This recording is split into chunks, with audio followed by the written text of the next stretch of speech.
Bienvenidos al tema de hoy, que como anticipamos el otro día, vamos a tratar sobre la comunicación y los tipos de datos. Vamos a seguir, por tanto, hablando de cómo se comunican los distintos componentes a través del bus de par trenzado que ya conocemos.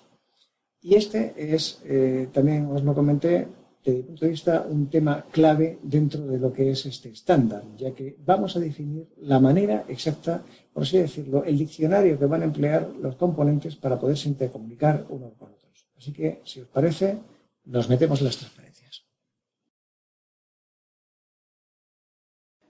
Y para estudiarlo vamos a poner un ejemplo de una instalación mínima de KNX, constituida exclusivamente, como vemos aquí, por una fuente de alimentación, un sensor, que es el que a través del cual vamos a dar las órdenes, y un actuador, que es el que la va a recibir, los va a recibir estas órdenes, en este caso iluminando una bombilla.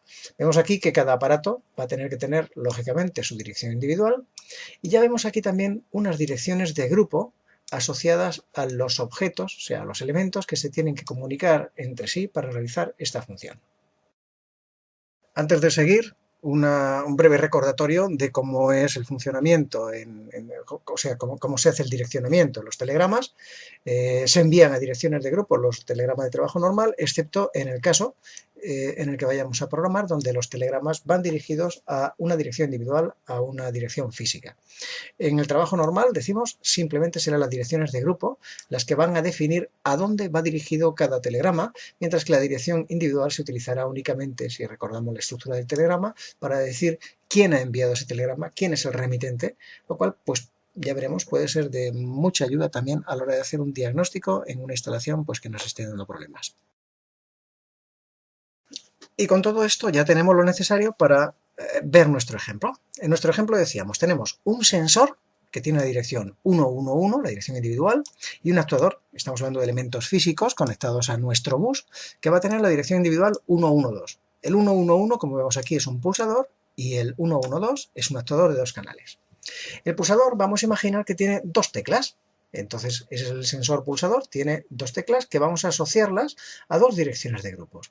Ya empieza a aparecer aquí un nuevo concepto, que es el objeto de comunicación, que por cierto vienen numerados, ya lo veréis, el fabricante nos lo documenta de esta manera también. El número 0 lo vamos a asociar a 111 y el número 1 lo asociaríamos a la 112.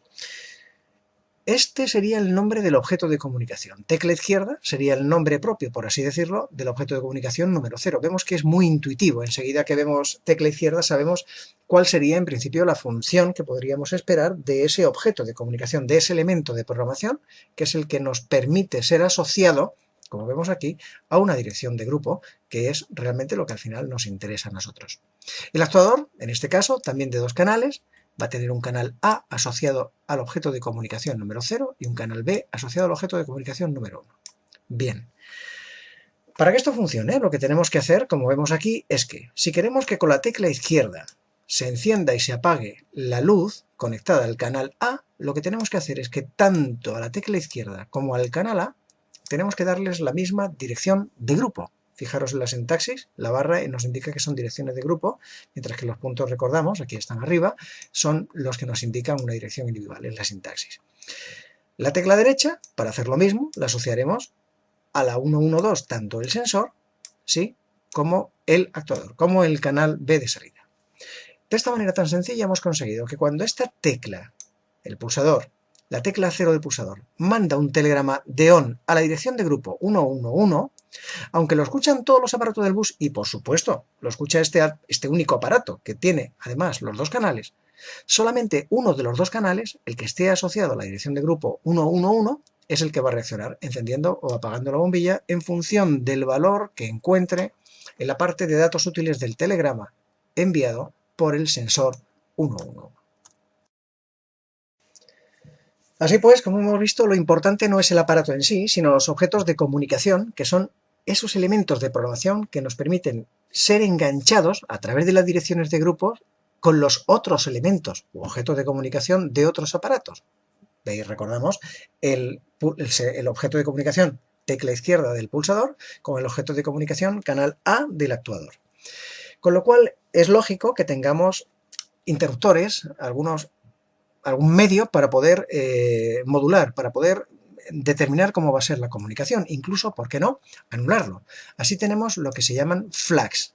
Los flags no son más que esos, como pequeños interruptores con los cuales nosotros escogemos en función de cómo estén puestos. Lógicamente en programación hablaríamos de un 1 y un 0, no es electricidad, sino hablaríamos de cerrado o abierto, pero aquí hablamos de unos y cero, y lo que tenemos son diferentes flags con diferentes funciones. Uno que permite o habilita la comunicación de ese objeto con el bus, otro que habilita su lectura, ya veremos para qué sirve, otro que habilita su escritura, otro que habilita la transmisión y otro que habilita la actualización. Bueno, ya iremos viendo todos estos conceptos de uno a uno, incluso más adelante veremos una transparencia en la que os represento esto mismo de manera gráfica. Así que no os preocupéis, de momento quedaros con la idea de que tenemos diferentes flags para los objetos de comunicación que nos permiten conseguir pues, que ese objeto se comunique, que a ese objeto podamos darle un valor. Por ejemplo, si le habilitamos el flag o bandera de escritura, que podamos permitirle que él mismo genere un evento cuando lo considere necesario, por ejemplo, un sensor de temperatura, que cuando hay un cambio de temperatura, él mismo sea el que transmita ese dato al bus, sin necesidad de nada, o sea, no hay que ir a preguntarle el valor, sino que él mismo decide enviar el telegrama, etcétera, ¿no? Pero bueno, ya digo que todo esto lo veremos de una manera quizás más gráfica y me sustituye adelante. Los flags, en principio, según nos dicen en los manuales, en principio, por supuesto, no hay que tocarlos a menos que sea estrictamente necesarios. La realidad es que luego en la práctica pues pueden resolverte algún problema grave en caso de que sepas efectivamente manejarlos con propiedad. Y después de ver este nuevo concepto del objeto de comunicación, vemos una transparencia ya antigua en la que hacemos referencia de nuevo a lo que vamos a hablar hoy, que es seguramente una de las partes más importantes del Kaneki, y a mí desde luego de las que más interesantes me parecen, porque es la que yo creo que ha impulsado sobre todo y ha permitido hacer de este estándar pues lo que es un estándar totalmente ya generalizado con un alcance a nivel mundial. ¿Vale? Vamos a recordar que hay un campo muy importante que es donde se mandan los datos útiles de un telegrama, esa información de encender, apagar, subir, bajar, abrir, cerrar, todas esas informaciones. En realidad el telegrama está diseñado y constituido para protegerla, para llevarla, para poder permitir que vaya de un aparato a otro, de un aparato a una dirección de grupo, donde sea interpretado y sea realizado de acuerdo a lo que ponga aquí, de acuerdo a lo que ponga en datos útiles, ¿correcto?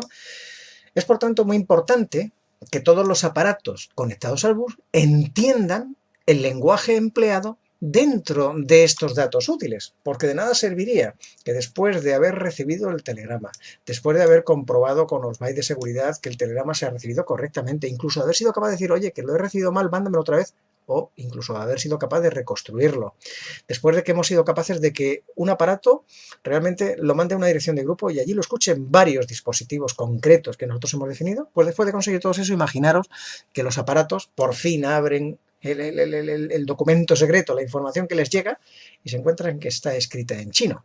Bien, esto sería un verdadero problema, sobre todo si cada aparato va a tener su propio idioma, ya no solamente sería el chino, sino que Daikin escribiera en su lenguaje, Siemens escribiera en el suyo, ¿verdad? Y cada fabricante que sacara al mercado un diferente tipo o familia de productos utilizase un lenguaje propio.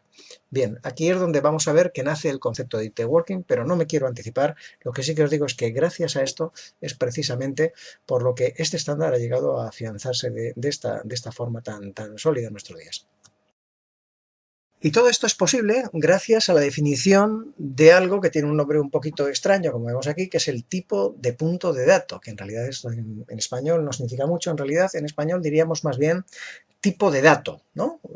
Que sería efectivamente eso, o sea, qué tipo de dato se va a enviar dentro de ese campo de datos útiles de nuestro telegrama.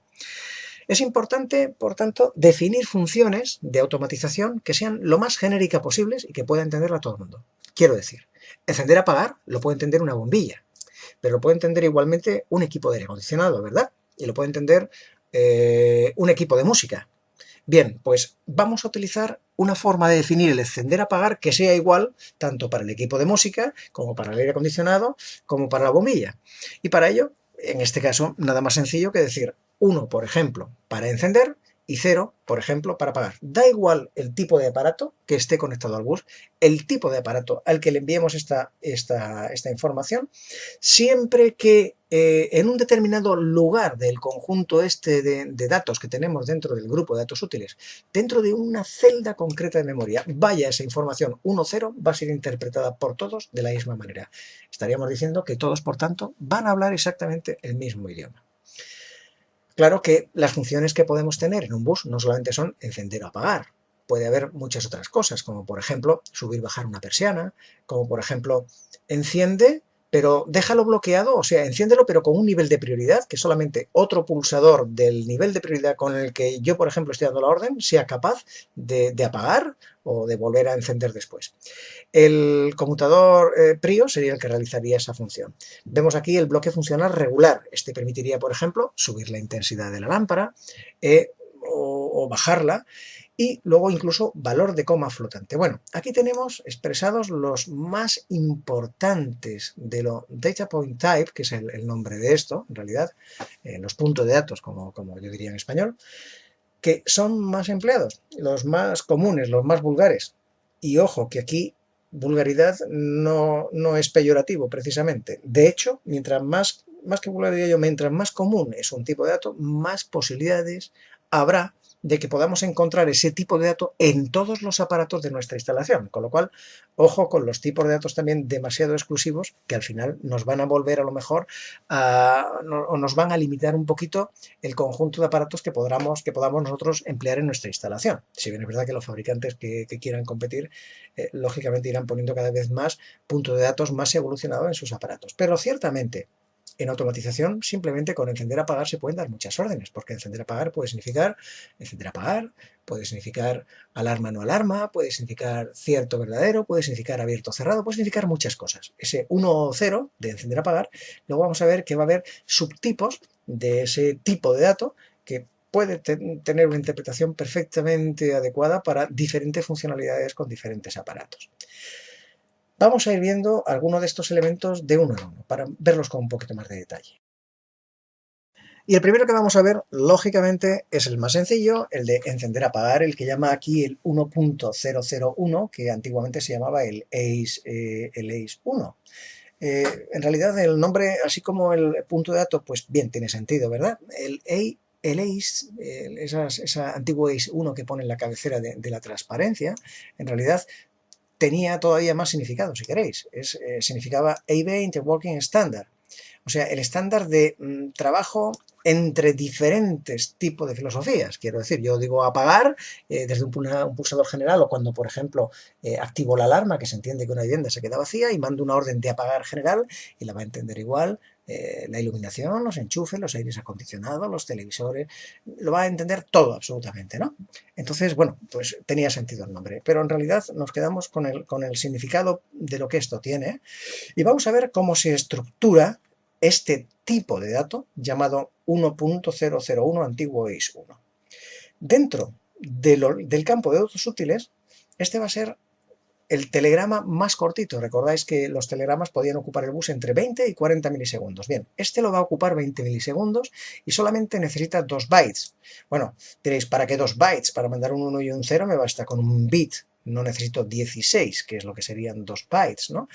Bueno, sí, para eso sí, pero evidentemente ya comentamos también que hay que mandar valores de comando, que es lo que tenemos delante de este valor, o sea, delante de lo que es el valor propiamente del comando, pues tendríamos en sí lo que sería el comando.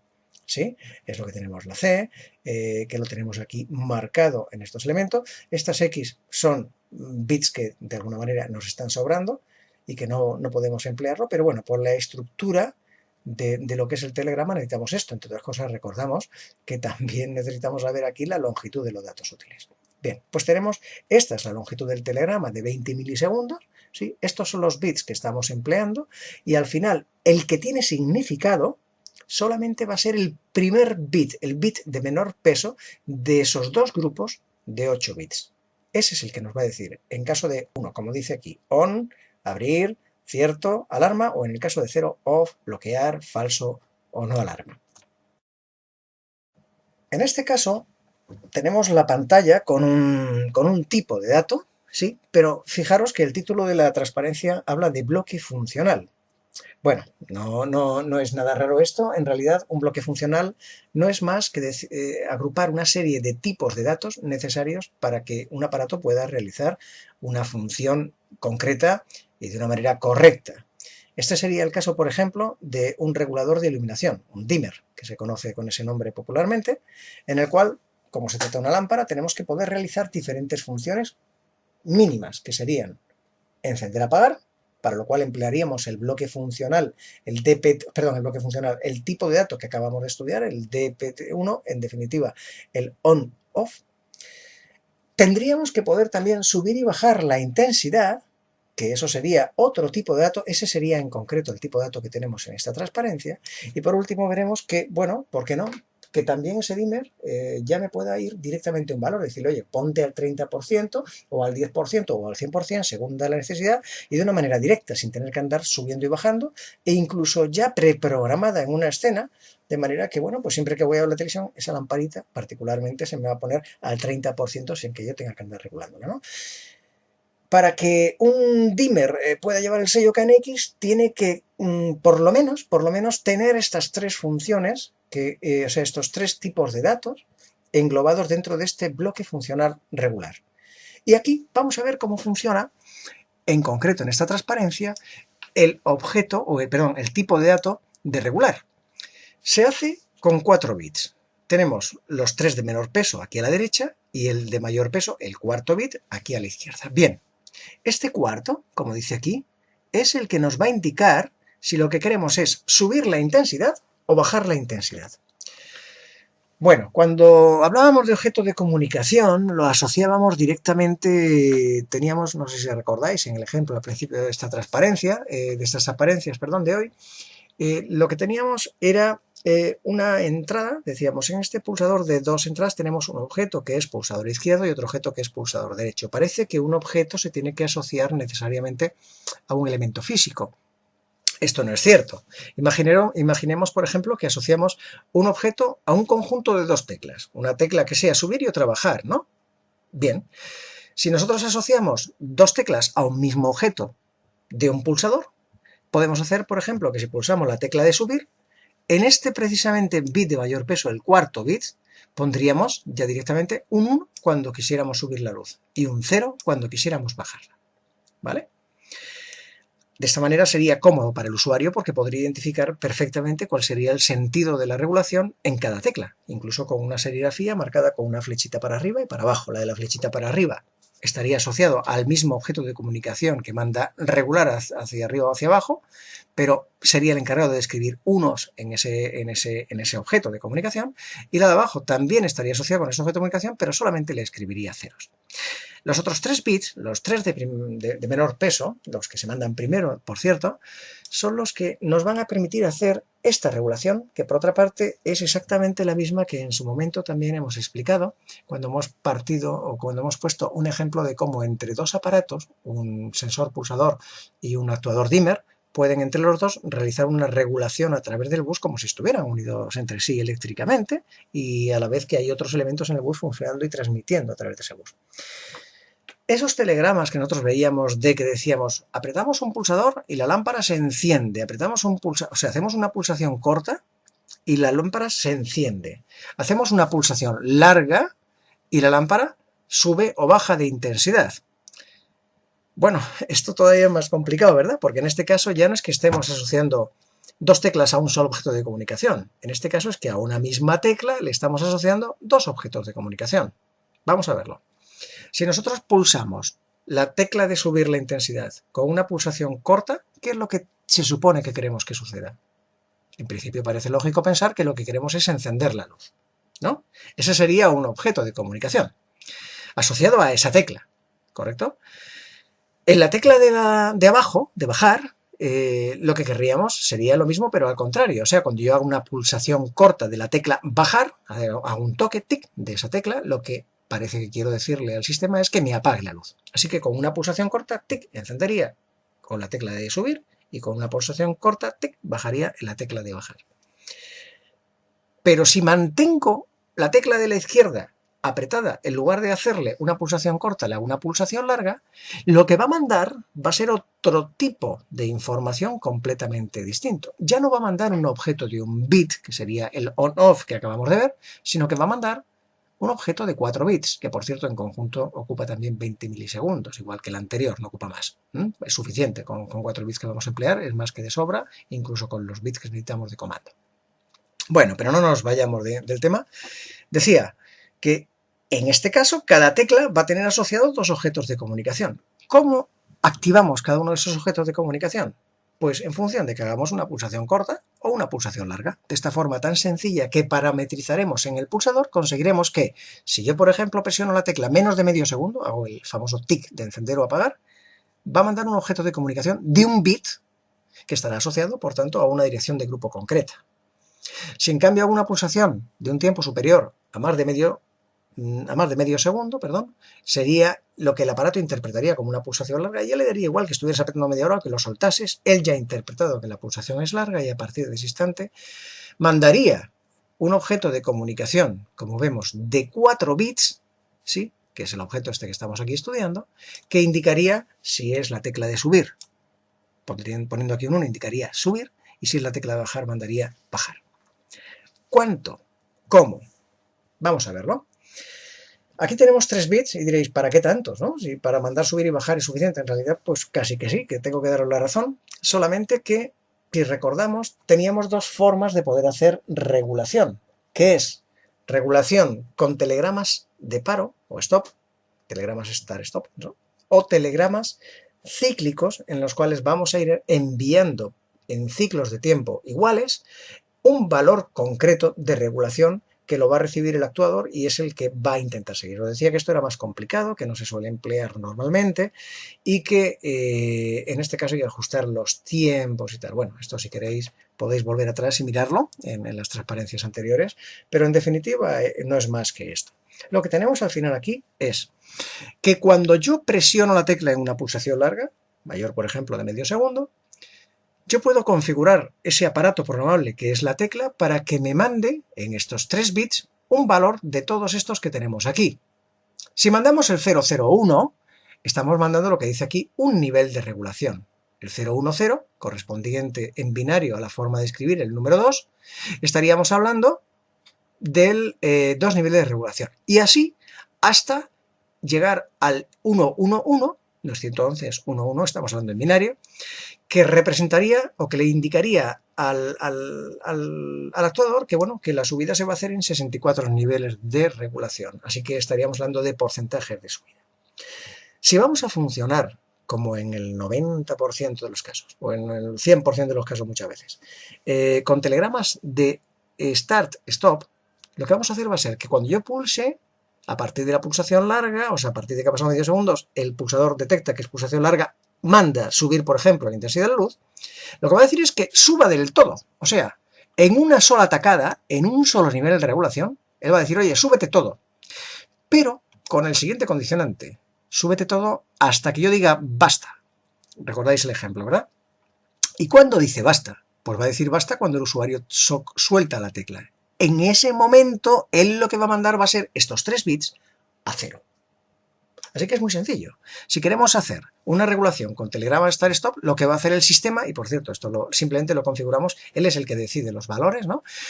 Lo que vamos a escoger va a ser sencillamente decirle que queremos funcionar con telegramas start-stop. Él, cuando pulsemos la tecla de subir, pondrá aquí un 1 y aquí pondrá 001, así que aquí tendremos 1, 0, 0, 1, y eso le indicará al actuador que se ponga a subir a tope. Claro, durante un tiempo que estará configurado, que le habremos dicho, oye, tú pasas de 0 a 100 en, por ejemplo, 6 segundos, ¿vale? O en 3 segundos, o en 5 segundos, como queráis. Y, bueno, él, mientras no le digan lo contrario, que se lo tendrán que decir con un 0, pues él va a seguir subiendo.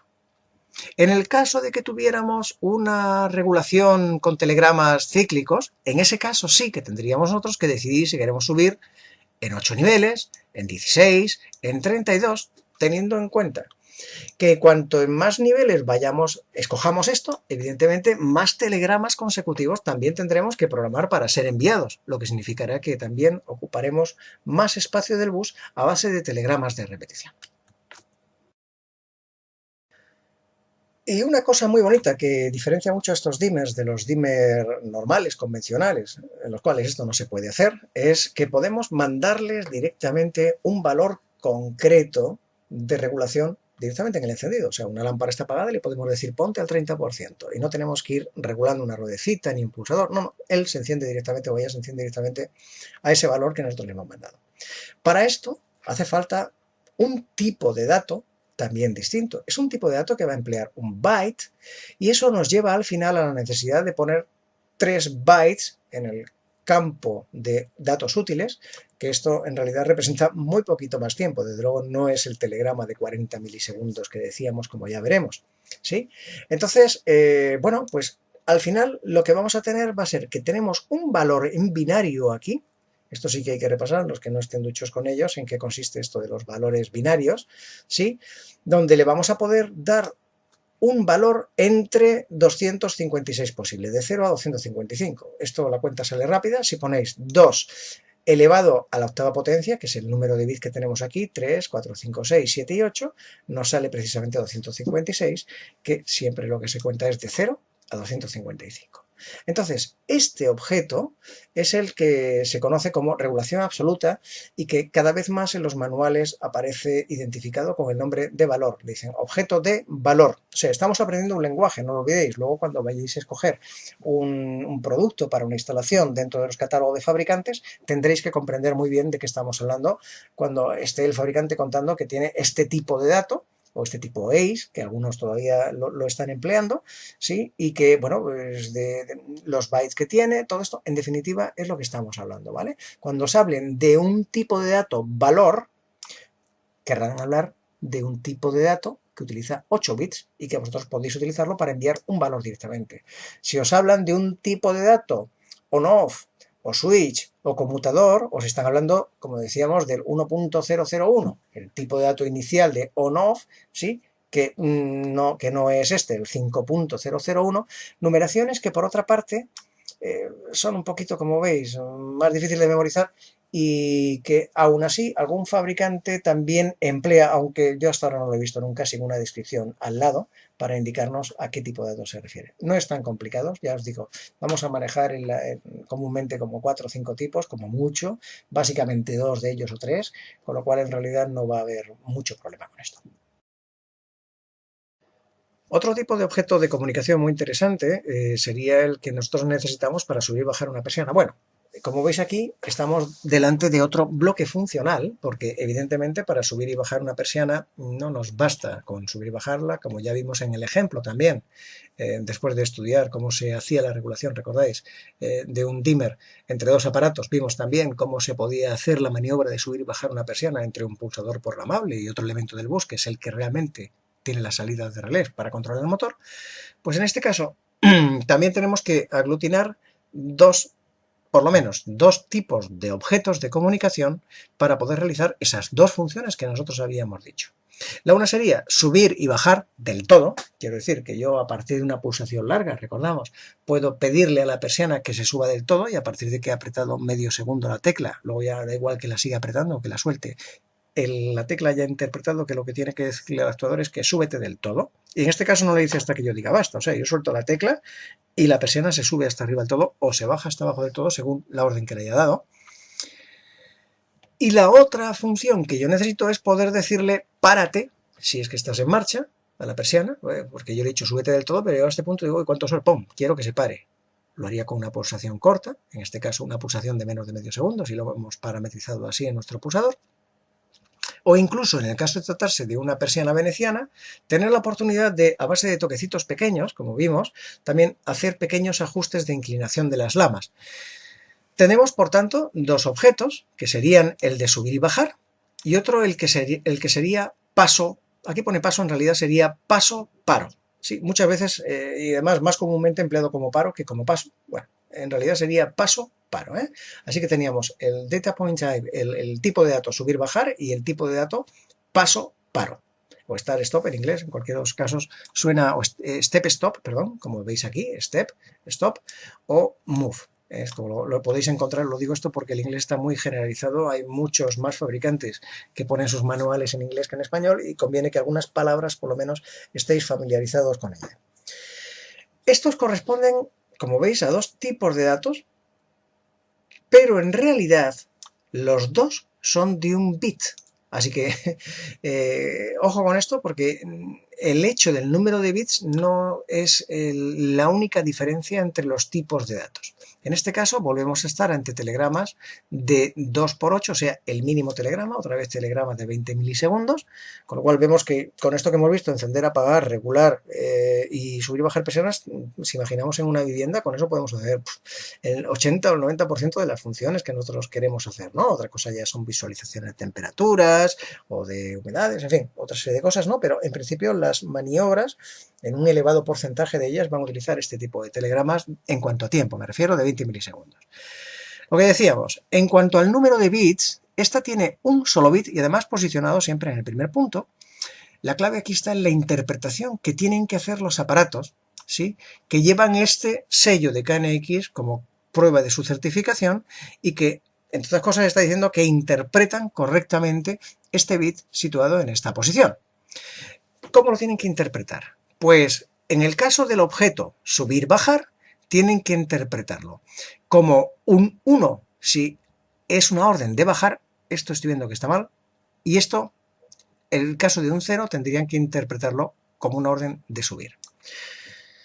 Así pues, si queremos bajar una persiana del todo, ¿qué le mandaremos? ¿Un 1 o un 0?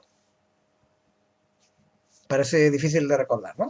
Pues si queremos bajarla del todo, tendremos que mandarle un 1.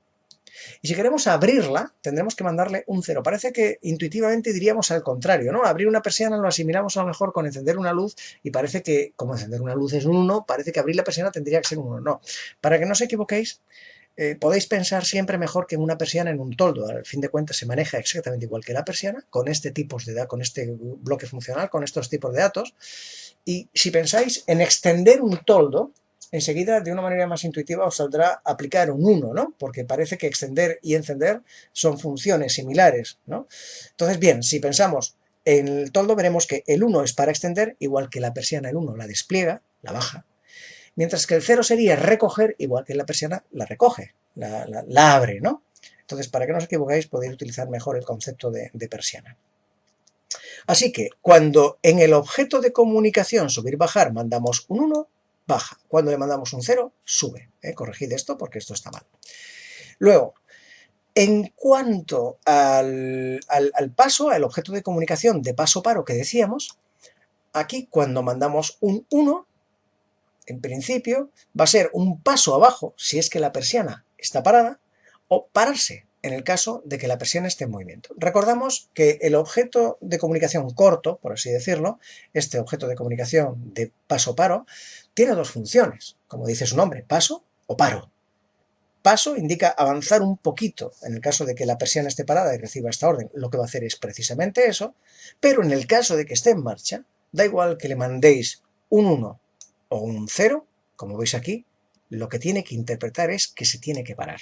Da igual que presionéis arriba o abajo, si la persiana se está moviendo y la pulsación es corta, lo que va a recibir es la orden de paro. Aquí tenemos un ejemplo de un tipo de dato quizás un poquito más exclusivo, y lo digo porque en realidad, bueno, pues hay que revisar bien la documentación de un aparato para asegurarnos de que la incorpora dentro de sus capacidades de configuración antes de optar por utilizarlo, porque podemos encontrarnos que a lo mejor el sensor pulsador la tiene, pero que el actuador que tiene que recibir la orden pues no lo tiene. En ese caso, este tipo de dato no podríamos emplearlo. O sea que es importante que este tipo de datos, recordamos que los tipos de datos son esos elementos de programación que nosotros, o sea, elementos software, lo veremos cuando estudiamos el ETS, que nos permiten enganchar, por así decirlo, las órdenes de un sensor con el elemento actuador de nuestro actuador, ¿no? Entonces, en este caso, tenemos que es un tipo de dato del conmutador PRIO, que como su nombre indica, lo que pretende es poder encender y apagar, pero aportando un valor de prioridad. O sea, yo tengo un pulsador, específico con una prioridad o una jerarquía superior al resto de pulsadores que tenemos en nuestra instalación, de manera que cuando yo apago desde allí, ningún otro pulsador puede encender. O cuando yo enciendo desde allí, ningún otro pulsador puede apagar.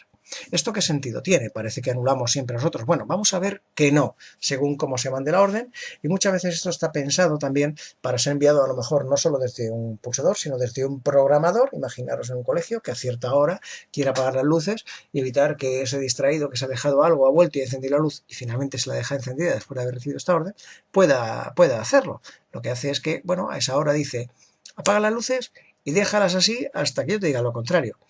Cuando llegue la hora correspondiente, ese mismo programador va a decir a lo mejor, pues desbloquéalas, ¿no? O enciéndelas y déjalas libres, según cuál sea la intención que nosotros tengamos o la necesidad que tengamos en nuestra instalación concreta. Eso se consigue mediante dos bits, ¿sí? Donde tenemos uno, que es el que en realidad manda el 0 o 1, el encendido o apagado, y otro que es el que nos indica si ese apagado, como dice aquí, es forzado o si es encendido es forzado. En realidad el primer bit, ¿sí? Ese 1 o 0 que tenemos ahí es el que nos indica, como dice aquí, si se manda un on o un off. El de aquí lo que nos indica es que si está a 1, mandemos lo que mandemos aquí, va a ser forzado. Así que si hay un aparato capaz de enviar 1, 0, lo que está haciendo es apagar, pero además dejarlo bloqueado hasta que otro aparato con esa prioridad mande, por ejemplo, un 1, 1, en cuyo caso lo mandaría encender y lo dejaría forzado. ¿Cómo podríamos hacer la maniobra de encendido apagado y dejarlo libre para cualquier pulsador que solamente fuera capaces de enviar un bit para que éste lo entendiera? Pues lo único que tendríamos que hacer sería poner aquí un 0. Entonces, si ponemos un 0 en este bit de aquí, en el de mayor peso, la información que se manda aquí será precisamente la que se utilizará para encender o apagar la lámpara, y esto habrá quedado desbloqueado. No estará forzado, no estará quieto. Como vemos, hace falta, por tanto, aparatos capaces de utilizar este tipo de objetos de comunicación, tanto el elemento que lo envía como el elemento que lo recibe. Ya os digo que no es demasiado frecuente encontrárselo en una instalación. Pero bueno, hasta ahora hemos visto que realmente con muy pocos bits de información tenemos muchísimas maniobras posibles que realizar. Esto es, como digo, la mayoría de las veces, pero hay otra serie de informaciones también muy interesantes, como son las temperaturas, luminosidades, velocidad del viento, por ejemplo, la presión, que son informaciones que requieren más datos, ¿sí? que requieren en suma más bits, ¿sí? Y que aquí lo tenemos, que pueden requerir, como pone, hasta 4 grupos de 8 bits. Bueno, puede haber más, ya recordamos que hasta 40 milisegundos estamos todavía en muy poquitos bits ocupados realmente, ¿no?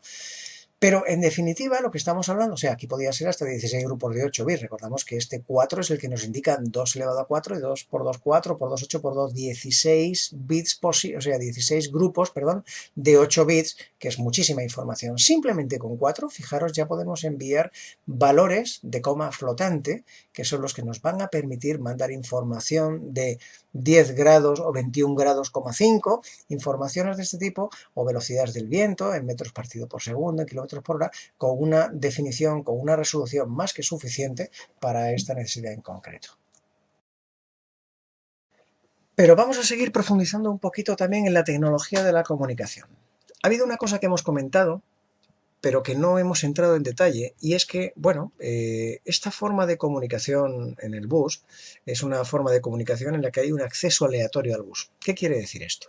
Esto quiere decir que cualquier aparato que necesite enviar una información al bus no se lo va a pensar.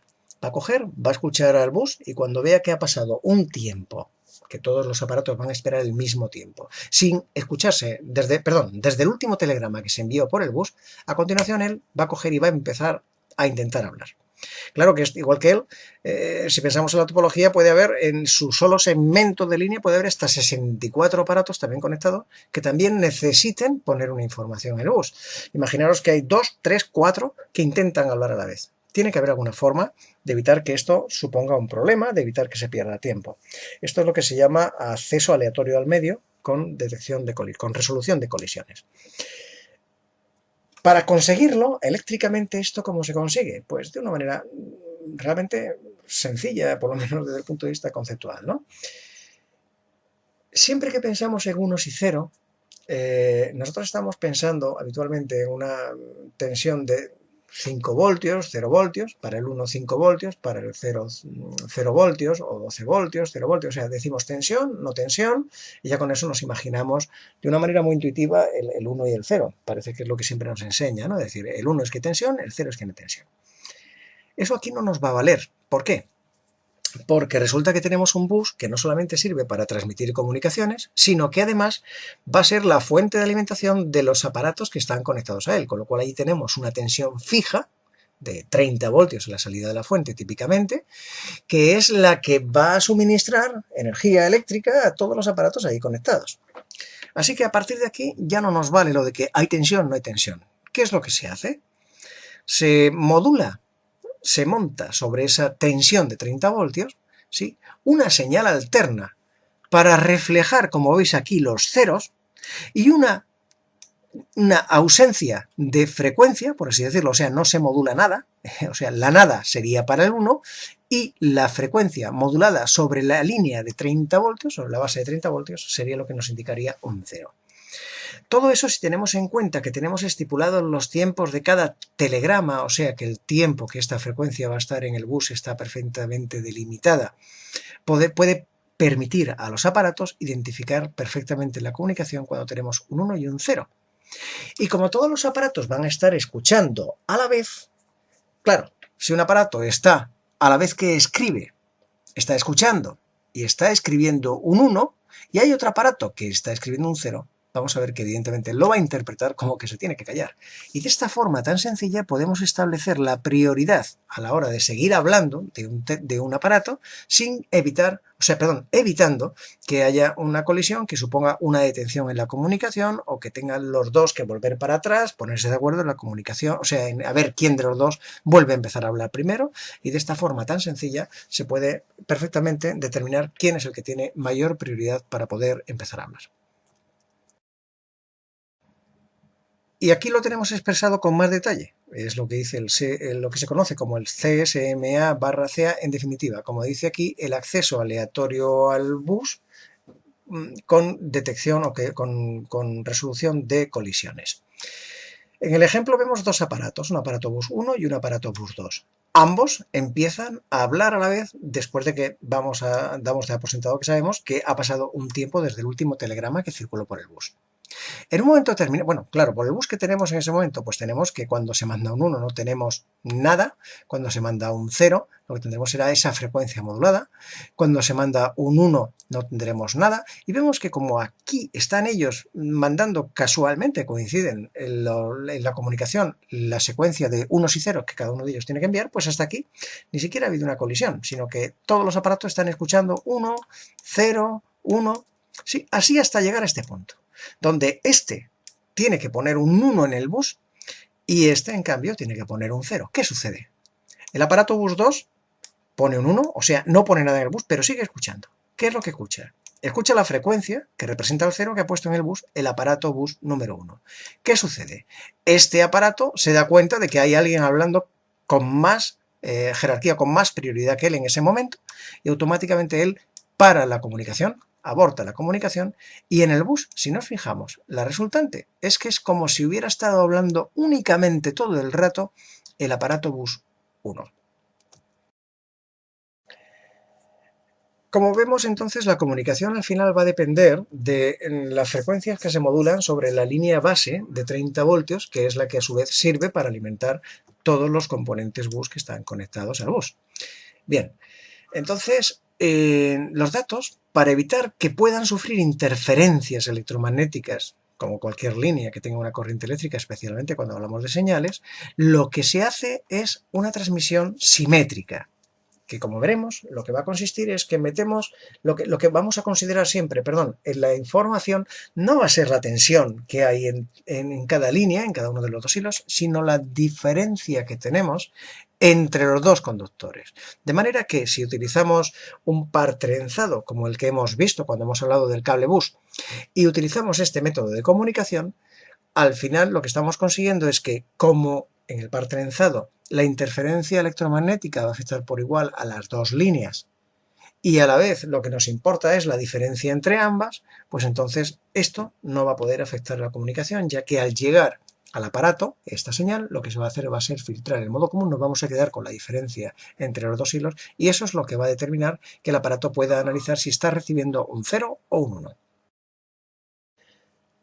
Y para poder recibir esta información por los mismos hilos por los que se alimenta cada aparato, aquí tenemos un ejemplo, un diagrama de bloques de un aparato, centrándonos exclusivamente en lo que es la conexión al bus.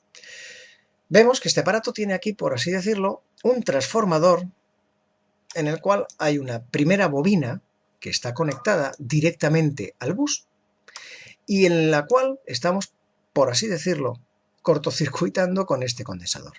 ¿Qué sucede aquí? Bien, los 30 voltios de continua, evidentemente la corriente continua no puede circular por un condensador. Un condensador, para una tensión continua, en realidad es un circuito abierto.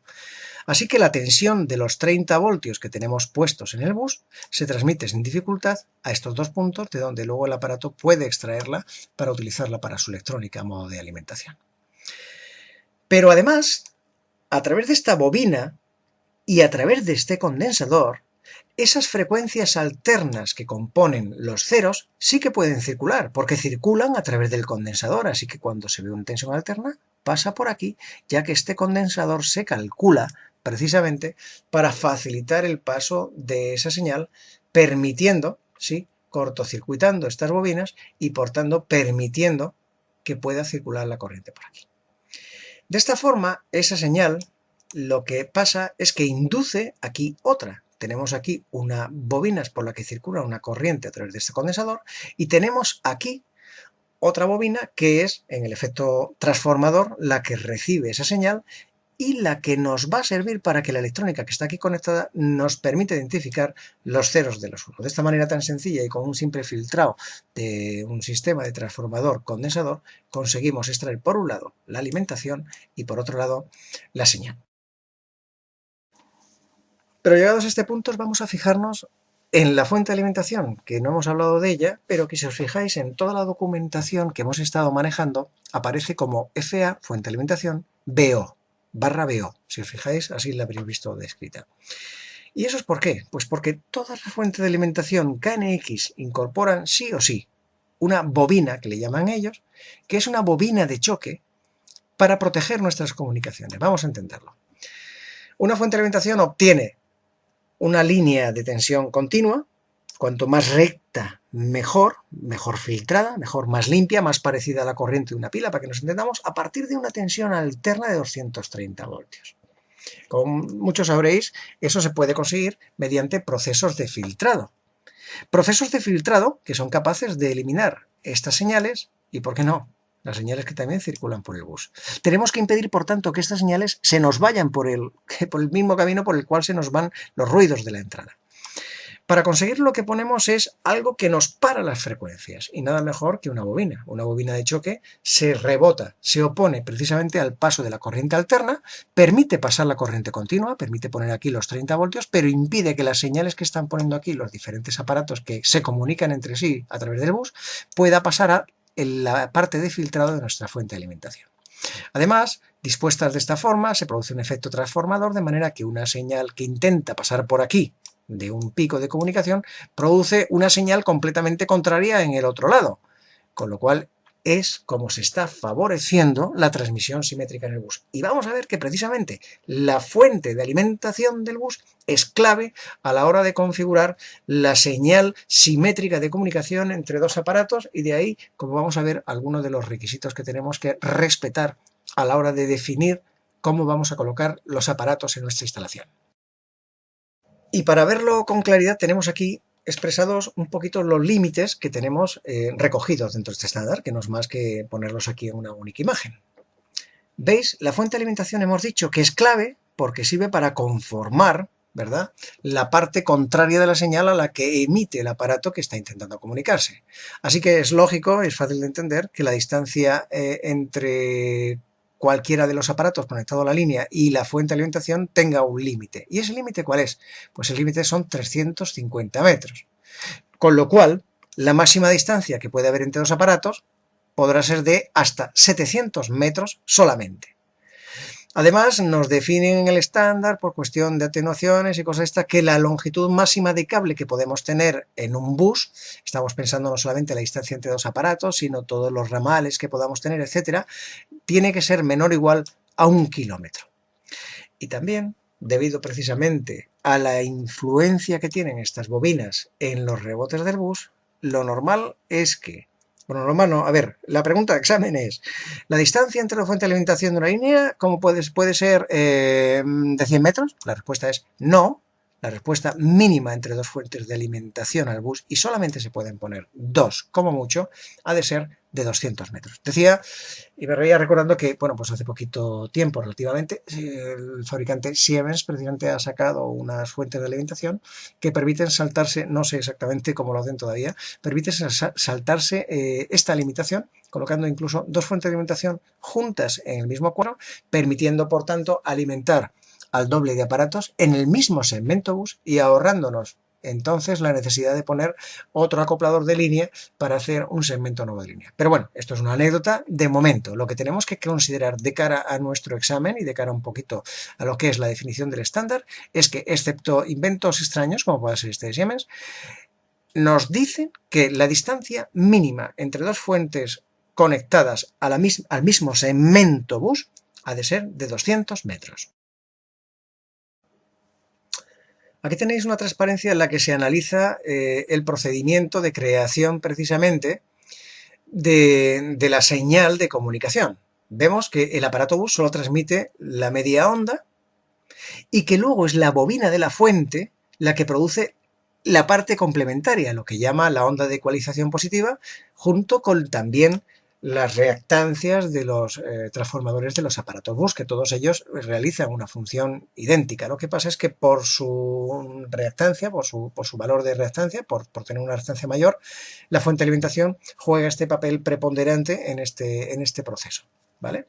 Aquí tenéis incluso una imagen de osciloscopio en la cual se ve cómo se va perdiendo, ¿sí?, la señal, o cómo se deforma la señal, que ya no es tan cuadradita como evidentemente puede parecer en un dibujo didáctico, sino que la realidad pues es algo menos bonita que todo lo que inicialmente podíamos imaginar, pero bueno, la electrónica se encarga de que sea más que suficiente para garantizar la comunicación entre todos ellos. Y no solamente la señal de la onda no es perfecta, ni mucho menos cuando sale, sino que además hay una serie de inconvenientes físicos, por otra parte, y es que, bueno, cuando un aparato manda un telegrama, pues ese telegrama requiere cierto tiempo de tránsito que tiene que recorrer por la línea, lo cual justifica limitaciones de distancia también de entre aparatos, de longitudes máximas de línea también, ya que las colisiones pueden ser resueltas dentro de una distancia de 700 metros, o así lo garantiza el estándar, no más, porque puede suceder que si esa distancia produce unos retardos de tiempo entre que se emite la señal y que se recibe, a lo mejor no se ponen de acuerdo los aparatos en el momento de empezar y ya no se respetan las prioridades de comunicación, ¿sí? Aparte de que, evidentemente, cuando tenemos varios aparatos conectados al bus que están consumiendo corriente, todo esto va a producir una atenuación también en la señal debido a su propio consumo, simplemente, aparte del efecto de las bobinas que ellos tienen en el bus.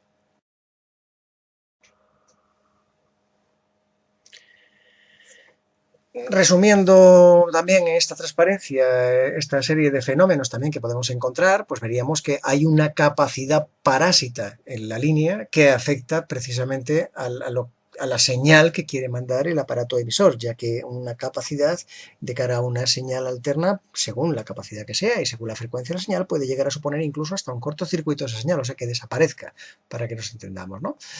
Eso hace que, en definitiva, los picos de la señal ya no sean tan vivos, se vayan redondeando por esa transferencia, o sea, por esa capacidad parásita que nos encontramos, que sería como si fuéramos teniendo múltiples condensadores puestos en paralelo a lo largo de toda la longitud de nuestra línea.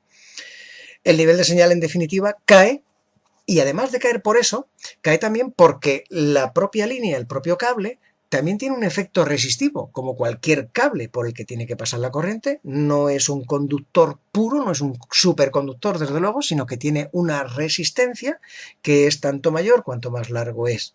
En definitiva, hay una serie de justificaciones, como veis, muy de sentido común, que justifican que la longitud máxima de nuestra topología, de nuestra línea en metros, sea 1000 metros, y también que haya un límite para el número de aparatos que podemos conectar, que al final son los que también van a motivar las pérdidas por atenuación que podemos tener a lo largo de todas las conexiones de estos aparatos en el bus. Y hasta aquí el tema de la comunicación en el bus KNX que tratábamos hoy. Espero que os haya resultado tan interesante como os había comentado. Y el próximo día ya creo que estamos en condiciones de acometer lo que es el estudio del ETS, del programa con el que vamos a ser capaces de programar, bueno, vamos a ser capaces de muchas cosas, entre ellas, pues programar, que es lo que veremos el próximo día, los diferentes aparatos que luego hemos interconectado de la forma que ya conocéis. Así que os espero. Gracias y hasta pronto.